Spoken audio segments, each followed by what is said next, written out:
Hi guys, good afternoon, it's 2 p.m. I just got back from Whole Foods. I got the most random stuff. I always make a list before I go and I absolutely did not consult my list, so I don't really know what was going on, but it was Monday morning for me, and I hadn't gotten my coffee yet, so I don't know why I thought I could handle going to the grocery store and doing it successfully, but I did get a bunch of like new things that I've literally never tried before. So let me show you. First, I got another one of the La Colombe oat milk vanilla lattes. These are so good, and I already know that I'm gonna want more coffee later this afternoon. This is honestly the reason I went to Whole Foods. I've been meaning to try Liquid IV. I can't remember what the name of the brand is, but I used to get these Electrolyte Waters. They come in a pouch, kind of like a Capri Sun, but it has a straw at the top. I will insert a picture right here of what I'm talking about. I used to get these like kind of regularly, and I really don't even know if they made a difference. When I would be out drinking all night and then have to go work the next morning, I would have that to start my day, and maybe it was a placebo effect, but it definitely made me just feel better during the day. Kenzie Elizabeth, who I was watching her new vlog right now, talks about the Liquid IV. I have them in my Amazon cart and I've been considering buying them for quite a while, and I felt like, okay, new year, let's go. I definitely need to be working out more. I need to be drinking more water. We all do. Eating more vegetables, blah, blah, blah. I realized it'd be really stupid to buy an entire package if I didn't even like them or if I didn't like the flavor. I went to Whole Foods because I remembered that they carried them in like little individual pouches. So I got 3 of them. They only had passion fruit. So that is what I'm gonna try today. I'm just gonna put it in my hydro flask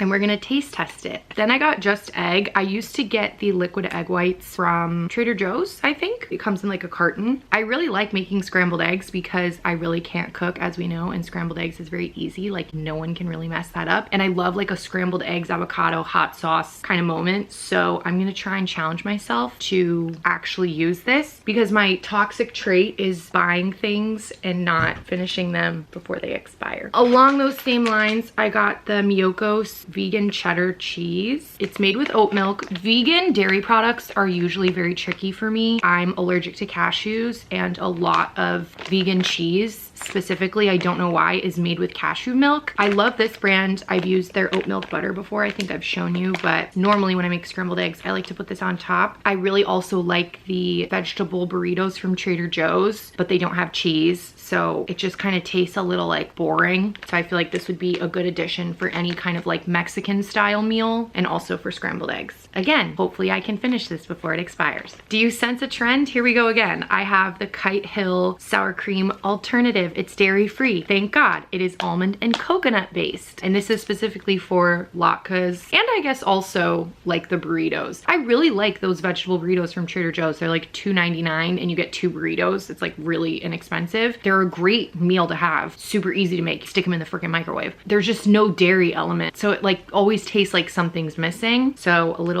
dollop of sour cream or some cheese I think would be good. I really like the Kite Hill almond milk vanilla yogurt, but they didn't have any. But at least I know Kite Hill is a plant-based brand that I really like. Literally, what was I on today? I got oat-based whipped cream. For what? I don't even know. I don't bake. Yeah, so I guess we're gonna try this. What can I put it on? I can put it in my mouth. What am I saying? Dairy-free vegan. Oh, maybe I'll go to the market later or tomorrow and I'll get like strawberries. Have a little like moment by myself. Wait. Oh my God, that's amazing. I'm putting on my coffee now. Wait, that's so good. I mean, you have to like oat milk or like oat flavored things. Like you can kind of taste, how do I say this without being weird? You know how oat stuff kind of tastes a little like dusty? You can kind of taste it, but I love that. Oh my God, this is so good. What am I doing on a Monday? Like honestly, what am I doing? It's Monday. Wow, that's fantastic. Then I just got a few more of the Justin's white peanut butter cups that I love and I always keep in my candy jar. I got sour melon Smart Sweets, but this is like the resealable bag, which is nowhere near as fun as the little packages, especially because I feel like the little packages tell me that that's 1 serving, and if you give me this package, I will finish it, but it's the only one they had. And then I just got Boom Chicka Pop because randomly last night I was in the mood to watch a movie and have popcorn, and I realized I didn't have popcorn, so this was clearly on my mind. I'm gonna put this stuff away. See you later. Let's try. I just put a few ice cubes in my hydro flask. Now I put in my water. let's get us a liquid IV. I don't know if I'm gonna like this passion fruit because the smell of it kind of reminds me of like when I used to take pre-workout. That was a scary time in my life. Oops, I almost shook it with the straw open. Let's taste her. Ooh, I like that. Okay. I wonder if it's gonna like make me feel different, but whatever. If it gets me to drink more water. By the way, guys, today I'm wearing merch from Watson, who is the amazing, wonderful man that is my mentor. He taught me how to DJ. He taught me a lot of other things also. This is his merch from like a couple of years ago. I will leave a link down below. He puts out mixes that are way better than mine. Like he mixes straight for like an hour and I can only do like a 20-minute chunk before I'm like about to lose my mind. And he's been doing them literally every single Friday, I'm pretty sure, for like the entire year. So I will leave his info link down below, because if it weren't for Watson, first of all, I wouldn't probably have had the confidence to start DJing when I did. He really held my hand through everything and he like made me feel so confident, and like he just squashed every fear that I had and made me feel like I should have started DJing 7 years ago, so why didn't I just do it now type of thing. He never made me feel dumb for asking a question. And on top of that, when I was learning to DJ, it was a very trying time for me in my life. I like look back as in that period of my life as like kind of a blur. I was definitely the most unhealthy, and I'm saying this with dead seriousness, not like trying to make a joke, like the closest to probably being an alcoholic that like I've ever been. And I wasn't sleeping. I was just like absolutely miserable. And to top it off, that was a time in my life when I had chronic bronchitis, and it was like a 4-month process of like going to doctors, and finally it ended with me getting an inhaler. But it was just a really bad time, and then a couple of very serious things happened in my life that like broke me emotionally. There were 2 separate instances with like 2 of the most important people in my life happened like 1 week after the other, and I just like lost it. Watson was not only like teaching me how to DJ during this time and like letting me follow him around to every gig that he had for like 2 months so that I could like stand there and ask questions and he would let me like try, but he was also like standing there and being my therapist while I was like telling him about what was going on in my life. The amount of times he's seen me cry is like insane, and I just really appreciate that like to this day he's like never held any of that against me. Like he never made me feel dumb for crying. He never made me feel dumb for like being emotional about things. He never made me feel dumb when I like didn't know stuff. I don't know. He just like makes me feel really, really happy and confident. So you can't support me without also supporting him. That's my rule. And I honestly just kind of forgot that I had this shirt. Otherwise I would wear it more often. I think what I'm gonna be doing, probably not in this vlog, but maybe I'm gonna make a dedicated video. I really need to do a closet clean out. I just simply don't have enough room for all of the clothes that I have, and there's so many things I don't wear anymore. And I was going through trying to reorganize some of my drawers, and that's when I found this shirt, and I was just like, I would rather wear this than half of the stuff that was like at the front in the drawer. So I think I'm gonna do like a big closet clean out video. All right, well, I'm gonna sit with my new drink. I dropped off my rent today, and that was the only thing that was on my to-do list other than Whole Foods. So I really don't even need to leave my apartment again today. I'm just gonna edit. I have a vlog that I want to get up in the next couple of days. And I finished my book last night. Wait, I want to show you guys. I would love to do like a monthly favorites, like old school YouTube. Let me know if that's something you guys would be interested in. I definitely want to challenge myself to read more this year. I have so many books that are literally sitting on my shelf that I've bought either like in airports or like randomly at the bookstore. I just love to go to the bookstore and look around, and if I find something I like, I buy it. I order books on Amazon when I'm in the mood to start reading, and then I don't, and they just sit there. But I did read 4 books last year. Let me show you. Let's do a little book chat. Hold on. These are 4 books that I read during 2020. This was the first book that I read. I wanted to start reading Murakami literally because Harry Styles loves Murakami. Listen, I'm a strong believer in the idea that whatever vehicle gets you to experience new art, new music, new authors, whatever, it doesn't matter as long as the vehicle gets you there. My like senior thesis thesis course in college was on pop culture and philosophy, and that was one of the main things we talked about, was that pop culture can often be a vehicle for people to learn more about philosophy. Harry Potter, that's a perfect example. Star Wars, they're both like pop culture franchises that are appealing to the masses, but are a vehicle of sorts that get you thinking about deeper topics, thinking about philosophy, thinking about other authors. Anyway, that being said, I'm never anyone that's gonna gatekeep how you learn about something, I guess. And like, here's another example. If you heard about a really great artist because it was like on the Twilight soundtrack and then you got into that artist, like, I don't care if you heard it from Twilight. Now you're into that artist and that's amazing. So now I'm obsessed with Murakami and I don't care that it's because of Harry Styles. I know, because this has happened with me so many times during my life, at some point I'm gonna completely forget that it was because of Harry Styles and that thing is gonna become mine, you know, and no longer have that association. So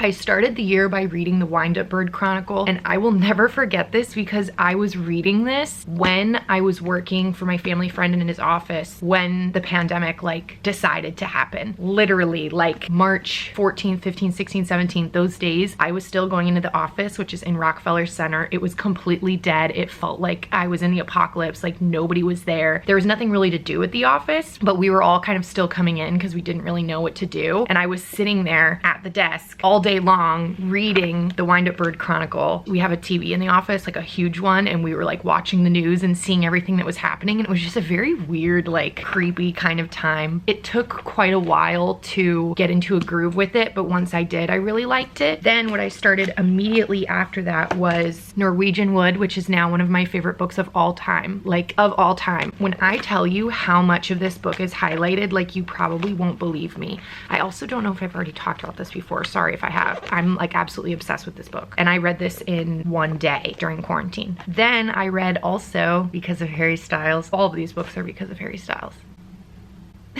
In Watermelon Sugar, which is by Richard Brautigan. If you guys don't know, this is what inspired the song Watermelon Sugar. It's pretty good. Now that I think about it, I watched a video on YouTube the other day that was super interesting. I'll leave it linked down below, of this guy. I want to say his name is Jack, and he's a British YouTuber who like has his degree in English or something, and he does these like reading videos where he reviews books and stuff. And he did a video where he reads every book Harry Styles has recommended, and he gives like really good synopses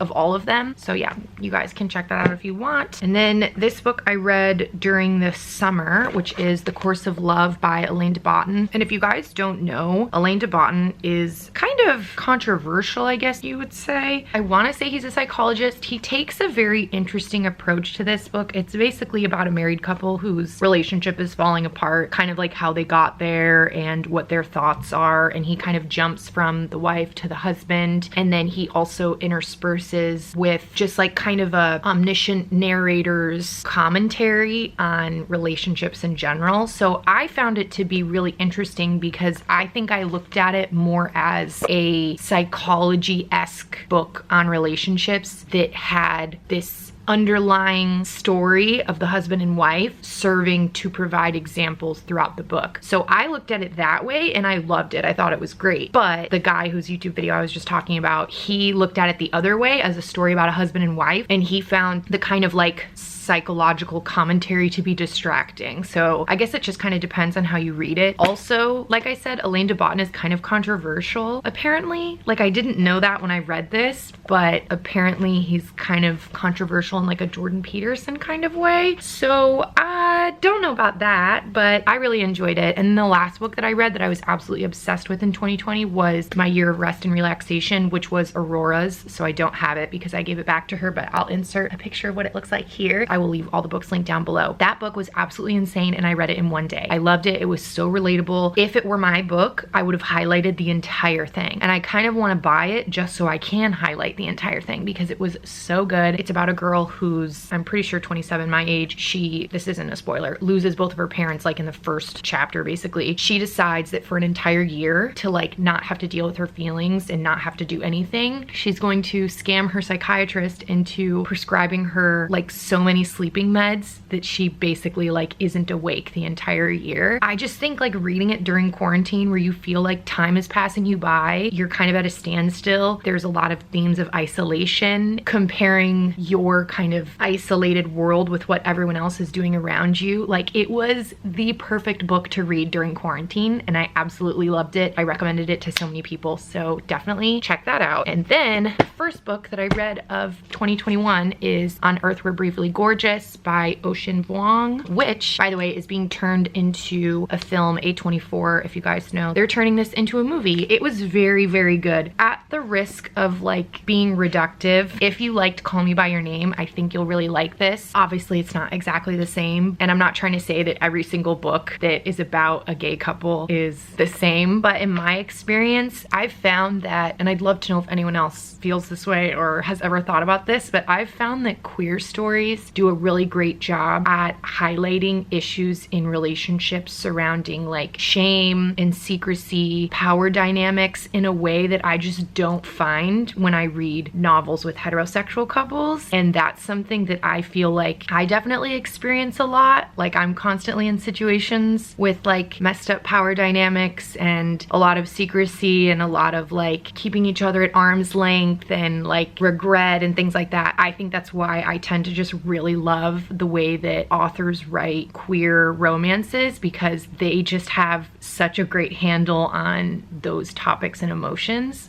So I loved it. I thought it was amazing, and honestly, it only took me a day and a half to read it. I started reading it like a month ago and just got very busy with Vlogmas, obviously. Once I actually got into it, it only took probably like 4 or 5 hours. I already checked, and I have a stack of at least 5 books that I've already purchased on my bookshelf that I just haven't read. One of them my friend Kyra lent to me over the summer, and I started and then never finished, which is like the worst, most annoying thing. So I'm gonna try and I think read 2 books a month. I have no idea if I'll be able to keep up with that, but I don't see why not. I'm gonna link all those down below, so if you guys also feel like reading more this year, you have a nice jumping off point. I just got another package. I really hope this fits. If it doesn't fit, I'll be pretty sad. This is from Aritzia. I used to have that pleated black schoolgirl skirt from American Apparel, and it definitely does not fit me anymore. Over the summer, when like the schoolgirl trend was kind of coming back, I considered ordering from Los Angeles Apparel, which is like American Apparel's new company, but it's the same people, but it's only online. And I read into their shipping policies, and I just got kind of freaked out because you basically have to pay to ship it back, and I wasn't sure what size I would be. Then Emma Leger posted this Aritzia one. I wanted it really badly actually for Halloween because I was gonna wear it with my Malfoy costume. They didn't have it in my size, and then it just went completely out of stock, and I thought that it was gone forever. However, it recently came back in stock, and I just freaked out and ordered it, but I'm still kind of nervous it's not gonna fit me. Tops I never get worried about, but like bottoms are very difficult for me because I have really big thighs. Thank you, competitive figure skating, but my waist isn't that big. My waist is like a 27 or a 28. Oftentimes I have to get pants sometimes in like a 30, literally just so it'll fit over my butt. So I ordered this in an 8, I think. Even though the website told me to get a 6, I was like, no, I think I'm gonna need an 8. The brand within Aritzia is Sunday Best, and it was actually on sale. It's originally 98, but I got it for like 90, and I used Afterpay. This is what it looks like. Let's try it on now. Guys, thank God I didn't listen to the Aritzia website, because look how perfectly it fits. Okay, let's take a look. It's so cute. Okay, let's be honest. It's like a little, maybe I could be a 6 in the waist, but I definitely wouldn't have been able to get it over my butt. And also I don't think it would cover my butt if I had a 6. So I think the 8 is perfect, and it doesn't make me feel like I can't breathe. Obviously I would not wear it with this shirt. I'd wear it with like some little crop top. Whenever I wear skirts, I find that I kind of don't like how it looks in the mirror, but then when I put on my large boots, which really elongate my legs, then I'm completely fine. So yay. I will link this down below if it's still available. Otherwise I'll put like the information for the skirt so that you can keep checking, because it might come back in stock. Good morning. Hi. Hello. I'm about to start getting ready to go to see Michelle. This is my favorite day of the week because it's the only day I get to feel like a real human. And I was about to go walk to get coffee because we all know I can't do anything without coffee. A package came for me that is insanely large, and I don't know what it is, so let's open it. I'm 5'6", by the way. I do know this is from Abby because she sent me a picture of this in her house and said, this is coming to you. And I said, is it skis? Like, what is this? So she got me a 3-part Christmas present, which is very iconic of her. No way. Shut up. Oh my god, this is so cool. This is funny because I just filmed my video last night, tips and tools for taking iPhone photos at home when you're alone. And I talked about like the backdrops that I have, and I said that I had to order like tablecloths from Amazon because now I can go to the fashion district obviously and buy fabric. Although I haven't been down there, I don't know how they're like doing things with COVID, but earlier in the year they obviously were not open. She got me this really beautiful fabric and it's all wrapped up so nicely. I don't know if you're gonna be able to see this. It's like a really cool holographic-y iridescent. Oh my god, that's so cool. I mean, it's gonna look fantastic. And also the back is black, which I think is great too. Abby, if you're watching, thank you so much. This is a great gift. I'm gonna go get my coffee and then do something with my hair. I fell asleep last night with it still a little bit wet, which was not smart, but I'm doing like a pigtail hairstyle today, so it probably won't matter. I'll check back in with you guys when I'm getting ready. This is literally mail day because I just got back from getting my coffee and I have another package. It's from Amazon. I hope it fits, but I'm not trying it on right now. I got one of the little like cropped sweater vest vibes. I have a really cute outfit idea in mind for it, so I hope it fits and it works. Okay, this is probably perfect. It's a medium. Oh my god. Okay, I'm just gonna show you right now because I'm too excited and this outfit probably won't be until, it'll be in the next vlog probably, so hold on. I have this sheer collared top from Express like years ago. My high school best friend worked at Express, so I always got clothes for like basically free. And it's like extra long, right? So I wanna wear this with my new leather Aritzia skirt, okay? And then that's why I got the nude fishnets, my Unif boots, obviously, and then the little sweater vest, but with the collar peeking out, and also like part of the shirt will be like hanging out. I hope it doesn't look like dumb. Anyway, I'll leave a link to this down below. I got a medium because I just had a feeling. All right, I have to start getting ready.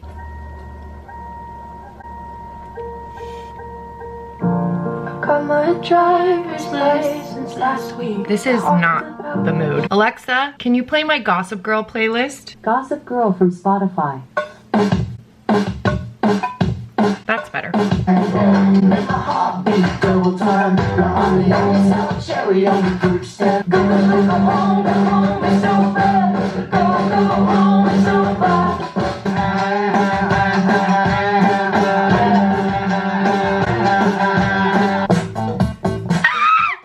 I drew on my eye.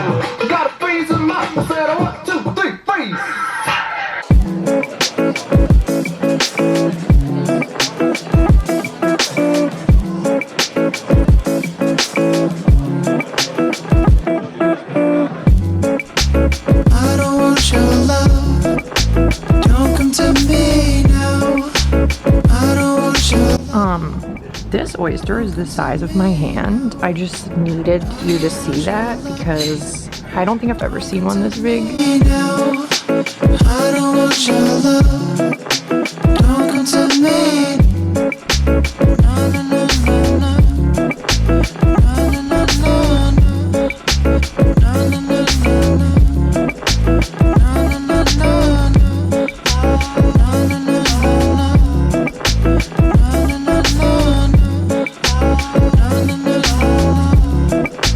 No, no, no, no. I don't want your love.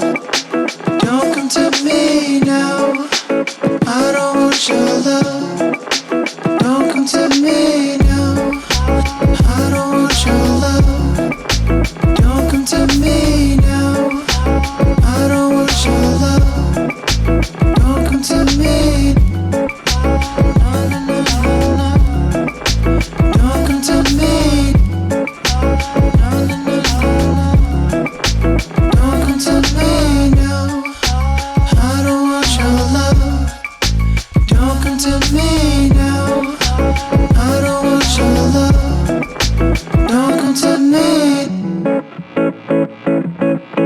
bye.